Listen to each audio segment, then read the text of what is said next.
अब सबके सब गए वहाँ पुरुष सूक्त से भगवान की स्तुति करने लगे। कहाँ? क्षीर सागर में। देखो, किसी से कुछ निवेदन करना हो तो वह उसी की भाषा में बोलने पर ठीक ठीक समझ आता है। तुम्हें किसी से कोई काम निकालना हो ना,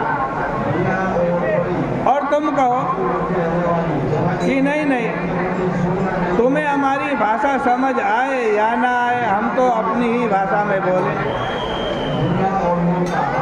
इसका मतलब क्या हुआ कि तुम काम नहीं निकलवाना चाहते।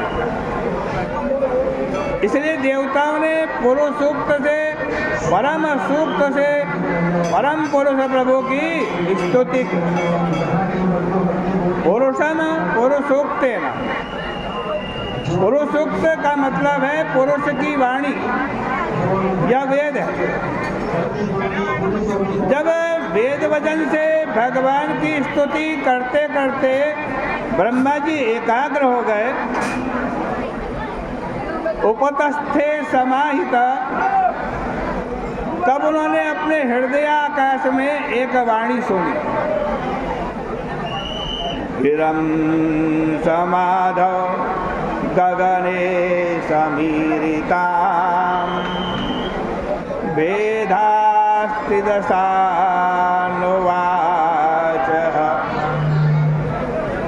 देखो, ये वाणी जो है, ये वाणी केवल ब्रह्मा जी को सुनाई दी और किसी को नहीं सुनाई दी, केवल विधाता ने सुनी।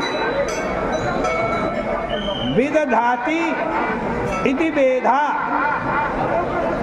वेधा या विधाता उसको कहते हैं जो संसार का विधान करता है। उन्होंने तीन अवस्था वाले देवताओं से कहा कि देवताओं, पहले पुरुष ने मुझसे जो कहा उसे सुनो और उसके बाद तुरंत वैसा ही करो। गां पौरुषीं मे शृणुतामरा पुनर्विधीयतामाशु। इसका अर्थ है कि उस परम पुरुष की वाणी के पालन में थोड़ी भी देरी नहीं होनी चाहिए। यहाँ आशु और माँ चिरम में पुनरुक्ति न हो, इसके लिए दो शब्द बोल दिया गया। ब्रह्मा जी ने आगे कहा कि पृथ्वी को जो दुख है वो परमात्मा को पहले से ही मालूम है, उसे बताने की आवश्यकता नहीं। पुरैव पुंसा वर्धतो धरा ज्वरा। इसको ऐसे समझो कि यदि किसी की पत्नी को कोई तकलीफ हो,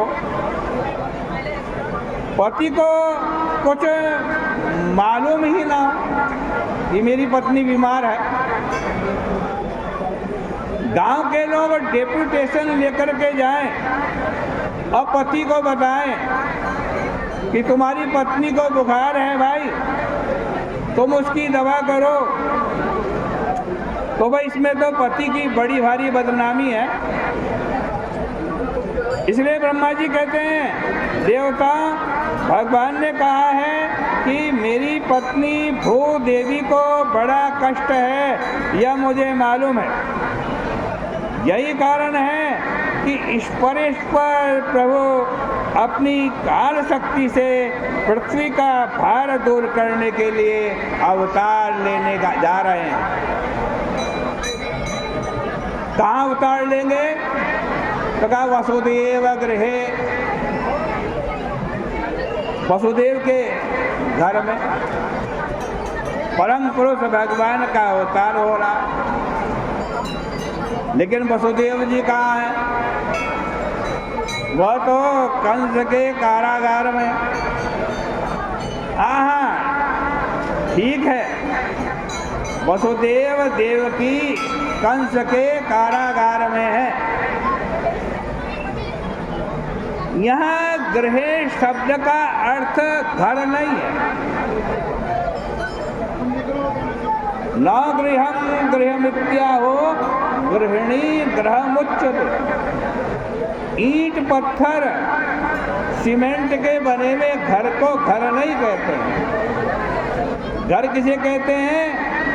पत्नी को घर कहते हैं। गृहिणी गृहमुच्यते। इसलिए ब्रह्मा जी कहते हैं वसुदेव गृहे देवक्याम साक्षात भगवान पुरुष परा। वसुदेव देवकी से साक्षात पुरुषोत्तम भगवान का जन्म होने वाला है। उनको प्रसन्न करने के लिए देवांगनाओं की आवश्यकता है। तत्प्रियार्था संभवन्तो सुरस्त्रिया। कोई तत्प्रियार्थन का अर्थ करता है तस्य प्रिया, तत्प्रिया राधा, तदर्थम संभवन्तो सुरस्त्रिया। अर्थात उनके साथ उनकी जो श्रीमती राधा रानी जी आ रही हैं, उनके लिए देवांगनाओं की जरूरत है। ब्रह्मा जी ने कहा भगवान के पहले ही सहस्त्रवदन शेष जी अवतार ग्रहण करेंगे। रामावतार में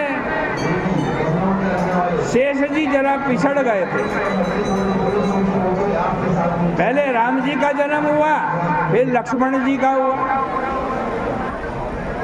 इसलिए कोई भी बात सामने आवे तो राम जी कह दें लक्ष्मण तुम चुप रहो, तुम छोटे भाई हो। उन्होंने परशुराम के प्रसंग में लक्ष्मण जी को छोटे भाई के नाते दबा दिया। वन गमन के प्रसंग में भी राम जी ने छोटे भाई होने के नाते लक्ष्मण जी को दबा दिया। लगता है लक्ष्मण जी के मन में ये बात चुभ गई थी।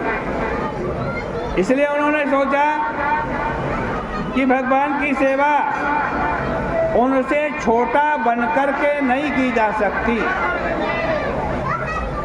अब की बार इनकी सेवा बड़ा भाई बनकर के करेंगे और कहेंगे कृष्ण तुम छोटे हो, तुम्हें हमारी बात माननी पड़ेगी।